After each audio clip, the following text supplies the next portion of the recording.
What's going on, everyone? Steven Rea here, and man, it has been a long time since I last made a video, and I'm excited. I'm first, actually, I just want to say thank you for taking the time to watch this video today.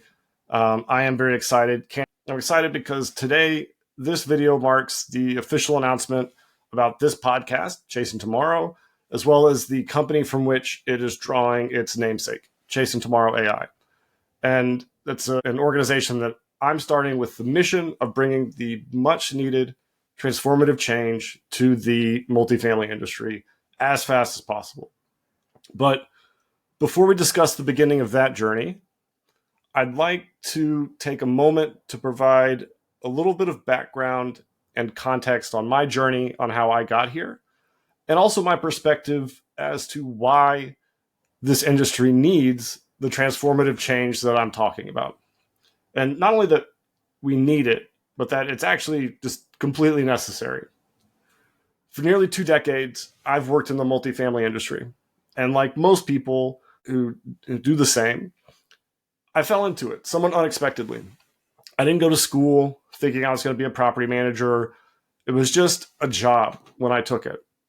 But what was a stopgap job very quickly turned into a career.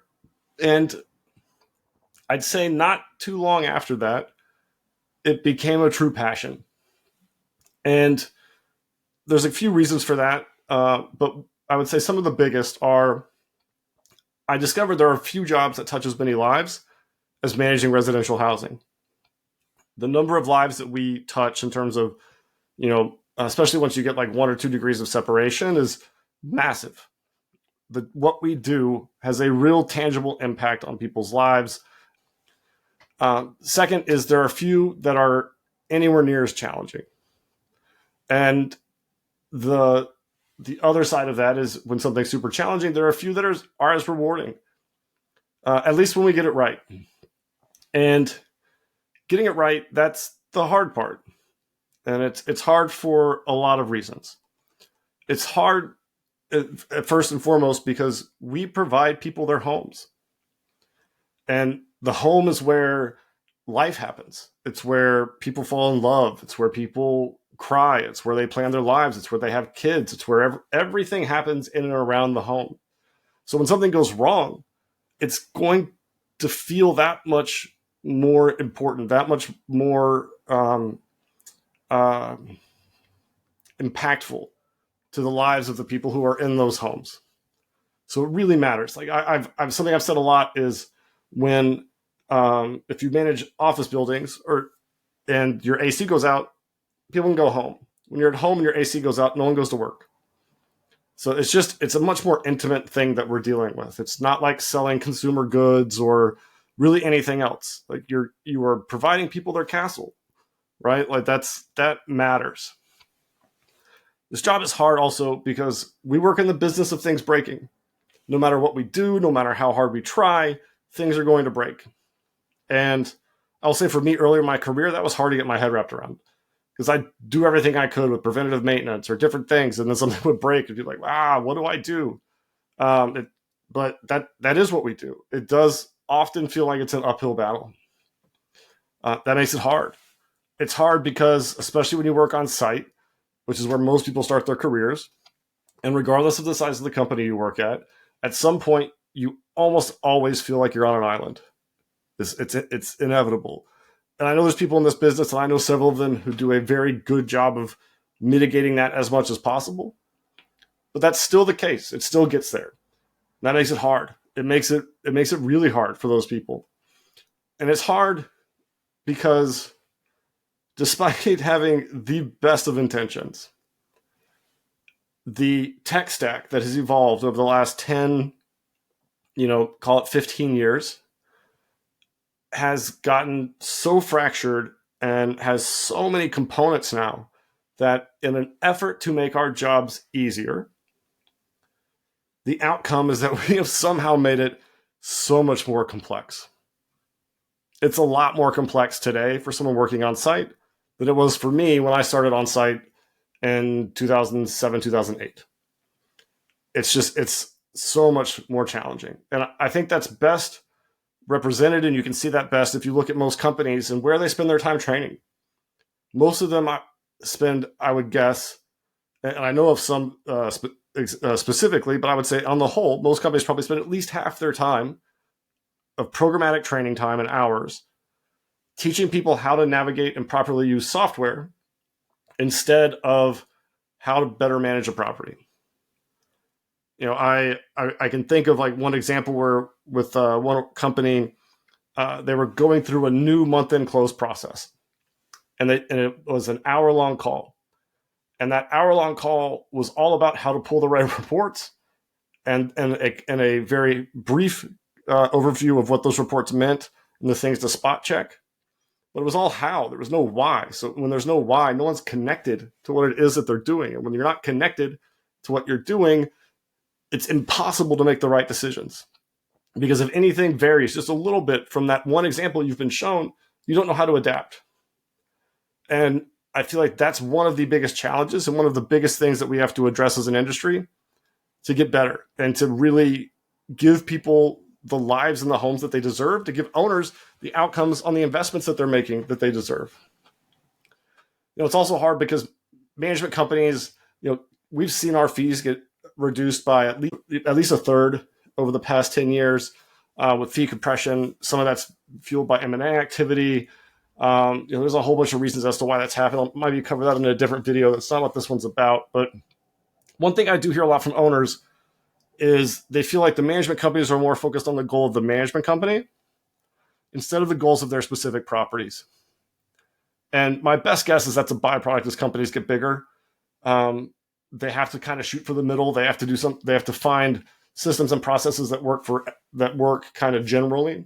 But we're not in a business of general, right? Every property is different. Every property is unique. It all has its quirks and nuance that make maximizing its performance hard. This is going back to, I guess, the hard word again. And that's really challenging, and it's something that is lost. And I hear from owners all the time that they feel like the management company is not focused on their needs or their objectives. And management companies have very much become very cookie cutter and one size fits all in terms of how they're trying to attack solving the problems at these properties. And it's not working. It's not working. And we have to find ways to be better. And so what we do is hard. I think I've maybe drilled that pretty firmly into the ground. But I feel like that's important to really kind of make a big point on, because it's almost like it had been forgotten. And as I've kind of unpacked this and tried to think about why, I really can't fault, you know, the people who are in the industry as to why they might have thought or forgotten that, because for a decade, from 2012 to 2022, and you could argue that time frame is a little bit wider than that, we had the benefit of working in what was a historically good market. A market that almost made the job easy. And while we thought it was easy, we lost focus on the fundamentals of what it is that we do. I think some of that's also with the tech stack of how there's a niche product for everything. And you know what? In a vacuum, that one product solves a problem. But it doesn't usually, or in a lot of cases, it doesn't necessarily have context as to the other things that it affects. When you implement a new tech product at a management company, that changes all your training and learning materials. All has to be rewritten. You have to retrain a full staff on how to use it. Like I've met and I know a lot of people in prop tech, and they just assume that, oh, this is going to be easy, but it's not. And we're seeing the byproducts of all of that right now, with the pandemic having accelerated the adoption of a lot of these tools. And again, granted, in a vacuum, a lot of them are great tools, but they're not taking into account the other things that they affect. What are the second and third order effects of adopting those things? So we lost track of what we do. We implemented tool sets that make it a little bit more challenging. And part of what makes it hard to do it right is because there's a lack of awareness of what right even is. And when you have that, then you can't fault people for not doing it, because they haven't been taught, they haven't been told. And there's a generation of property managers who've come up since 2012 who just thought the job was easy. And that applies to owners too. So there's fault on both sides, but ultimately the bar is no longer the bar. The main thing is disputed as what is the main thing. And it's why we are where we are today. And had the market continued progressing as it had been, if we didn't see interest rates, bump up the past 18 months or so, all this might not have mattered. But that's not the reality we live in, right? Everything's cyclical. And I think a lot of people who'd been in this business since, call it 2008 or before, knew that it wasn't going to stay that way forever. And we're back at a spot today where management matters more than it ever has. And at the same time, the world has moved significantly from where it was the last time management mattered this much. Much more capital is being invested in multifamily than ever before, and I think that's going to continue to be the case. And with that increased investment of capital comes extra scrutiny, extra responsibility. The job role has changed to have so many more aspects of asset management than it ever has before. The expectations of our residents in a world where almost everything is on demand have increased significantly. And if you look at a lot of recent surveys, I think there was one, I'll try and pop it up on the screen here in editing, or maybe put a link to it down in the description. But there was a recent survey, I think it was from Appfolio. It said that 66% of residents are satisfied with their living experience, which is interesting to me for a couple of reasons. One, I don't hear 66% of people are happy. I hear 1 in 3 residents are not happy. And so there's an interesting thing of how we're framing it, almost as if we want to trick ourselves into thinking things are better than they actually are. But it said 66% are happy, 1 in 3 are not happy, and half of those are moving out to seek better management. So let's unpack that a little bit. That means at a 300-unit property, if you had 1 in 6 people not move out to seek better management, that's 50 more people who stay at your property. And I was going to maybe leave that there, but I think I'm going to risk doing mental math on camera. So let's maybe unpack that a little bit more. I hope I get this. I hope I don't completely make a fool of myself here, but bear with me if I do. Let's say we have a 300-unit property. 1 in 6 would mean that we have roughly 50 more people renewing. I'm definitely going to make the math easy on me here. So let's say the average rent's $1,000. That 50 people, and let's say it takes you a month on average to release an apartment. So that 50 people is going to represent $50,000. And what would be an additional NOI to the property if they were not seeking a new place because of poor management? And I would bet, of that third, which I'm taking half of, if management may not have been the primary reason they cited, but I bet it was a reason. So it's probably more than 50, but let's just say 50, because I'm definitely not going to make the math not an easy number for me to do right now. And let's look at, so that's $50,000 to NOI. And then let's think about, those are 50 units we don't have to do make-readies on. So that average make-ready cost is also it's actually probably more than $1,000, but we're just going to call it $1,000 now. So that's $50,000 more. Now we're at $100,000. And I'm not going to even attempt to do the math on the secondary and ancillary benefits of not having to do those make-readies. But ultimately, just keep in mind that your maintenance staff is going to have more time to do other things, to fix other things faster. You're going to have to spend less or reallocate your marketing dollars differently. Your leasing team is going to be able to focus on less apartments that they have to lease. There are second and third order effects of this change that are way too, maybe not complex, but just way too much for me to try and calculate and assign a dollar amount to right now. So let's stick with what we had. $100,000. Well, let's assume a 10 cap, which is hopefully not reality anytime soon. But a 10 cap, that's $1 million in value, that $100,000. It's 2 million on a 5 cap, which is maybe kind of realistic for today, depending on the asset. It might be a little low actually, but that's $1 to $2 million in value if that property is being refinanced or sold. That's a meaningful amount of money. Even if the owner is not looking to refinance or sell it, if you could put an extra $100,000 in free cash flow to them, I think they'd be happy.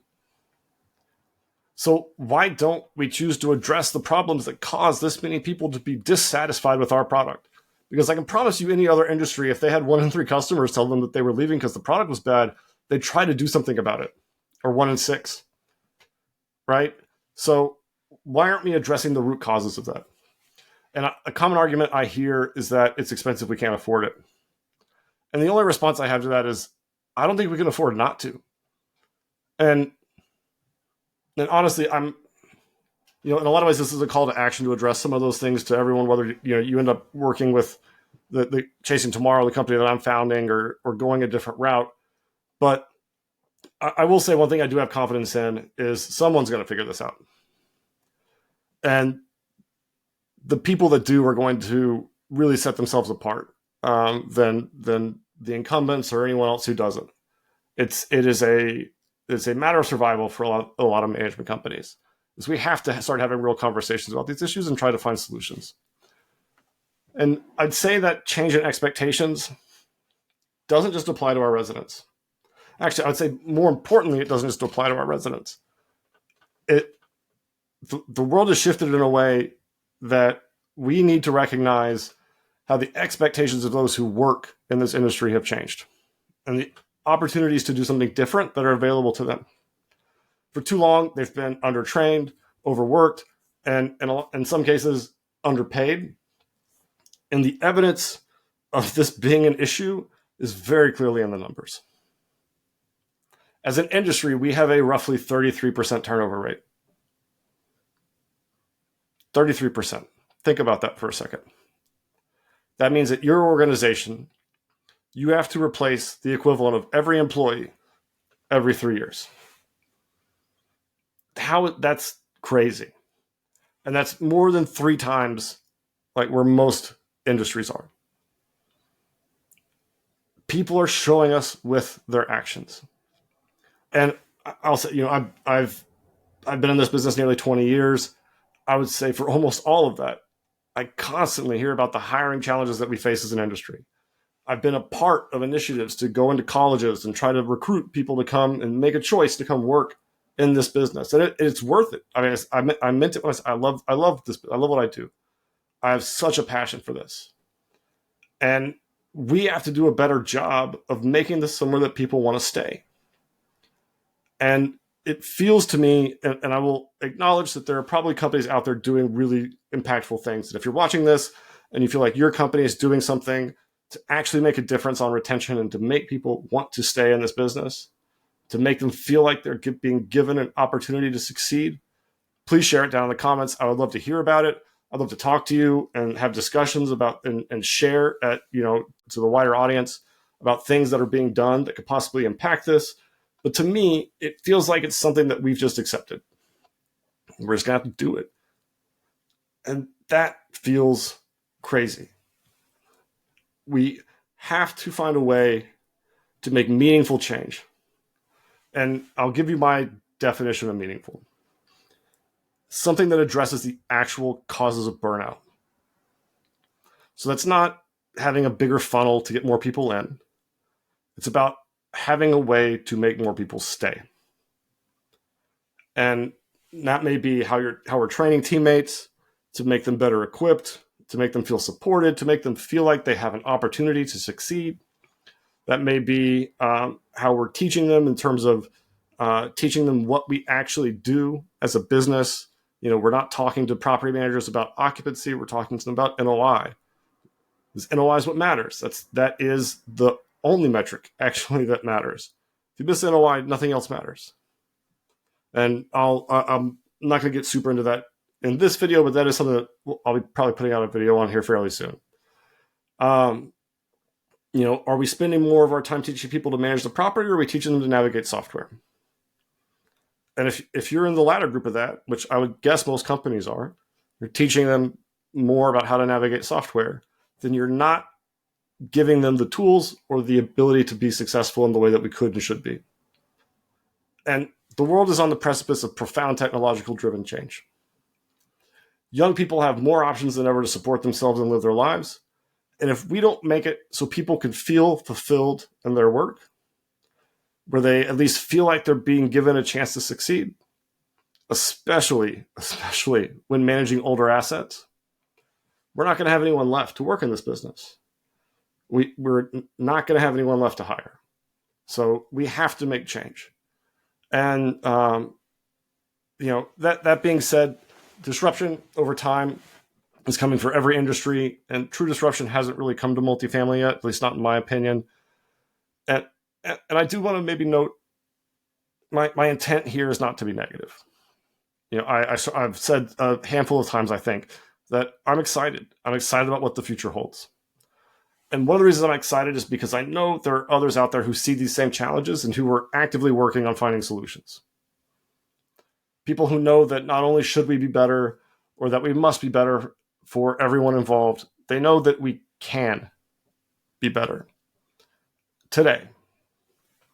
And the companies that bring that future into reality are going to be the giants of this industry for the next 20, 30, 50 years. And I'm excited to be a part of that. I'm excited to build a part of that. And I'm excited to bring many of you, even if it's just listening or watching the videos like this, I'm excited to bring you all along with me. So that's a little bit, maybe hopefully not too long-winded, of a summary of how we got here. A chance job turns into a career, which ultimately becomes a passion for me. And that passion really has now become a mission, fueled by countless moments where I saw opportunities to be better or improve just slip through our fingers. It's about being better for our residents, creating value for our investors, and most importantly, empowering our colleagues who dedicate their time and their energy to this profession to find purpose, satisfaction, and joy in their professional lives. And that's what this truly is for me. I meant it when I say it's a mission. A mission that has led me to the beginning of what I know is going to be a very challenging journey, but I'm also very confident it's going to be a very rewarding journey in starting Chasing Tomorrow. So Chasing Tomorrow represents the intersection of three of my greatest passions, three things I love. The multifamily industry, the latest in tech, because I'm very much a geek and love an early adopter, so I love the bottom of the hockey stick and playing with what's new. And then third is teaching, mentoring, helping other people to achieve their professional goals. I can honestly say, of the things I've done in my career, that is by far the most rewarding. And if I can figure out a way to do that at scale, which I think I have, and I'm hopeful that I have, that's incredible. So why now? Well, simply put, it's because it's possible. And I don't know if I could have said that 12 months ago. None of these challenges are new. And you could argue that the complexity of the tech stack is new-ish, but I wouldn't say it's new. It's just something that's been progressively getting worse over the last several years. But it's not new. But I would say a lot of these issues would have been really challenging to address as recently as like 12 months ago. The recent innovations in artificial intelligence, and primarily with large language models, and me having spent the better part of the last 12 months really intimately exploring what's possible with them, has allowed me to imagine new solutions to a lot of the challenges that we face. And maybe slightly better put, it allows us to bridge a gap to be able to do all of the things that we know that we should do, but had been unable to do in dozens of small places that when brought together kind of in the aggregate represent a massive change in terms of our ability to do our jobs well and ultimately transform how we do it and improves the outcomes for everyone involved. So that's, imagine a world where residents don't just live in their apartments, they cherish them. They don't want to leave. You don't have 1 in 3 people being dissatisfied with their management. Where investors don't just own properties, where they feel really connected to them. They have transparency into those operations, and they have confidence, trust, and faith that the management company is putting the goals of that investment for those owners and investors as their North Star when it comes to operating that property, and not the goals of the management company. And then again, most importantly, where those of us who work in this industry, where our colleagues, likely many of you watching this video, me, everyone, that we don't just work in the industry, that we thrive in it.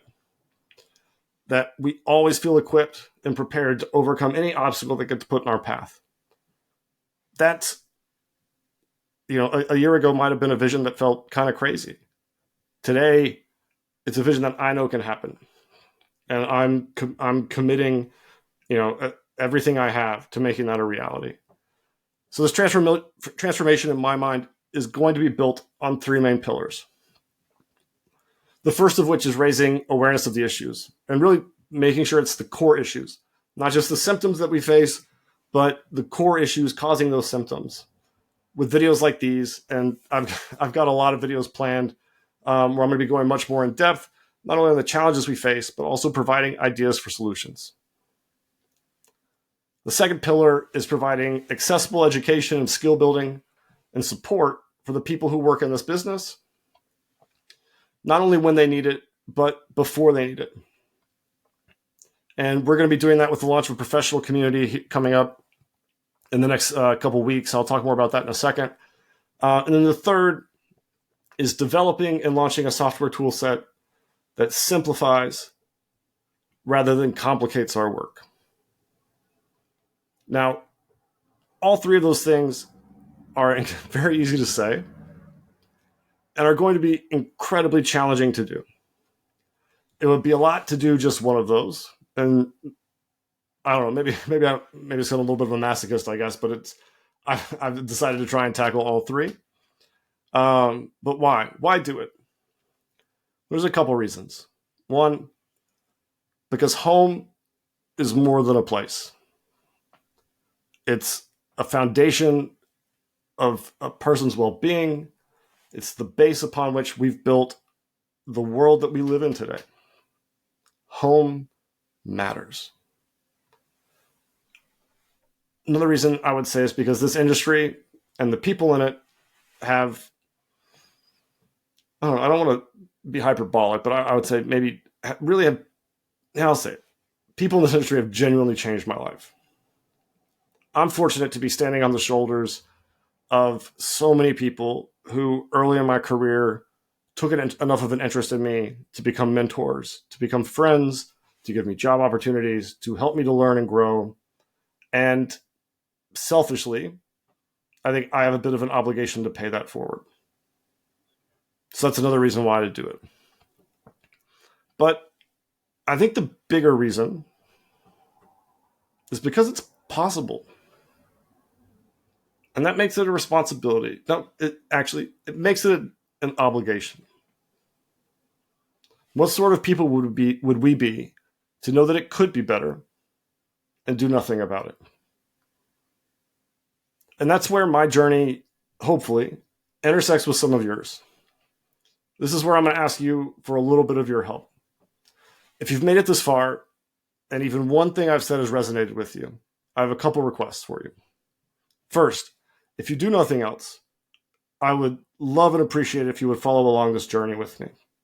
I'm going to share as much as I can, not only about things that could be improved and how I think they could be improved, about the impacts we have on people's lives, industry best practices, tips, tricks, the exciting potential of different use cases for the latest in AI within our field, and probably, hopefully, share some behind-the-scenes stuff as well about the journey that I'm on and that we're on with Chasing Tomorrow to try and transform this business. So that's the first request. Please just follow along. Second, if you found anything about what I've said today of interest, even if you don't agree with it all, but maybe you just agree that we need to have more of these conversations, please share this video.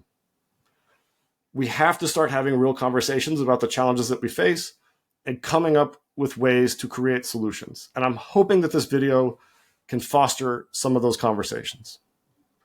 If you're hearing this and you feel inspired to have a conversation, please reach out. I'll talk to anyone. I don't claim to have all the answers, but I'm confident in talking about it that we will find them together. So those are kind of the three kind of requests.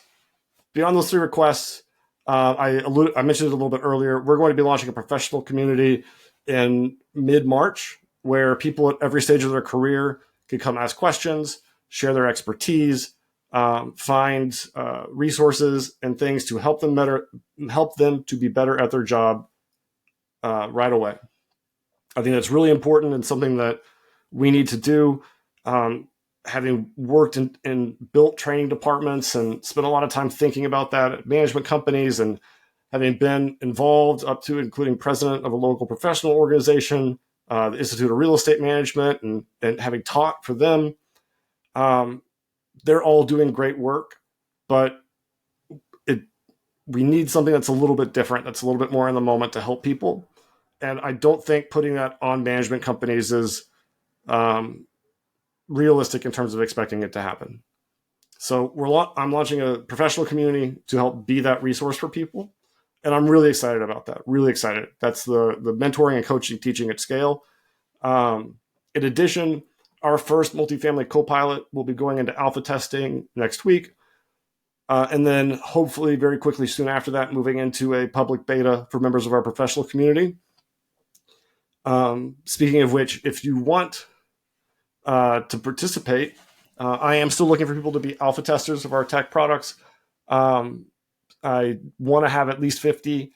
Don't quite have that many yet. So if you're interested in getting an opportunity to use the latest in technology and AI, please reach out. We'd love to chat and can hopefully maybe get you into that alpha testing cohort. It's not just going to be this first co-pilot. We've got a lot of really great, I think, innovative products planned that approach what it is that we do as property managers a little bit differently, and I think could have a really, really massive impact.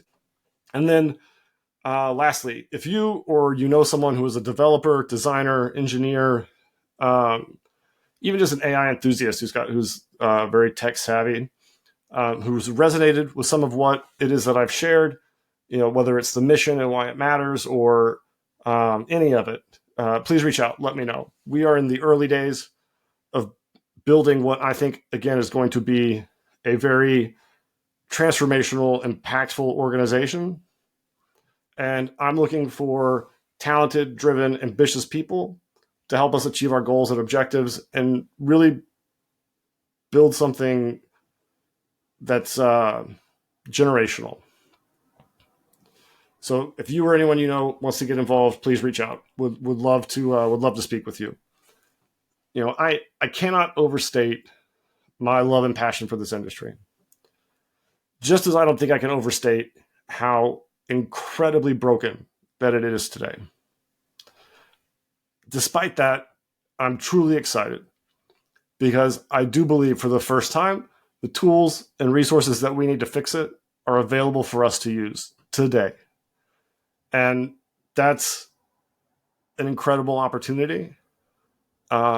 It's going to be incredibly impactful when it does happen. And I'm genuinely excited.